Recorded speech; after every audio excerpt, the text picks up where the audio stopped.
చాలా మంది అంటే నేను ఈశ్వరుని ఇంత ఆరాధిస్తున్నా, ఎంతో పిచ్చిగా మొక్కుతున్నా, ఆయన నా కష్టాలు ఎందుకు తీర్చట్లేదు అని ఎందుకు అంత కామగా ఉంటున్నాడని ఆలోచిస్తారు. ఆయనే నీ కష్టాలు తీర్చాలడానికి పెద్ద విషయం కాదు, నీ కష్టాలు తొలగించడానికి ఆయనకు ఒక నిమిషం పట్టదు, ఒక సెకండ్ పట్టదు. సో ఆయన ఎందుకు కామ్గా ఉంటున్నారంటే ఆ కామ్గా ఉన్నందుకు వెనుక చాలా కారణాలు ఉంటాయి. ఈశ్వరుడు అన్నిటికీ ఎంబడి రియాక్ట్ అవ్వడు. మీరు గుర్తుపెట్టుకోండి ఈ మాట. ఎన్ని యుద్ధాలు జరిగినా ఫస్ట్ ఆయన ఆలోచన వేరు, ఆయన ఆలోచన విధానం వేరు.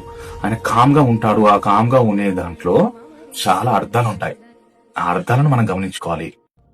ఆయన చాలా కామ్గా ఉంటాడు, కామ్గా ఉంటాడు, కామ్గా ఉంటాడు, కానీ ఒక్కసారి వెలుగులోకి వస్తాడు. ఆ వెలుగుని ఎలా ఉంటుందంటే నీ జీవిత రేఖను మార్చేస్తుంది. అంత అద్భుతంగా ఉంటుంది. ఎందుకు కామ్గా ఉన్నాడని మీకు ఒక క్వశ్చన్ రావచ్చు.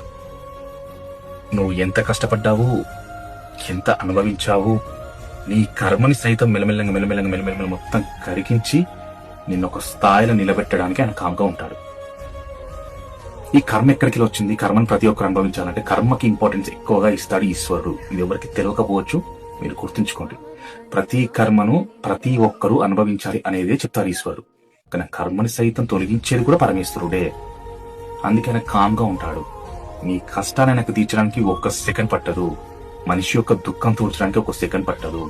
ఆయన తలుచుకుంటే ప్రతిదీ జరిగిపోతుంది. సో నువ్వు ఆయన అర్థం చేసుకో. ఆయన అర్థం చేసుకునే విధానంలో కష్టాల విలువ తెలుస్తుంది, ఈశ్వరుడు విలువ తెలుస్తుంది. హర హర మహాదేవ శంభో శంకర, శివకేశవాయ నమః.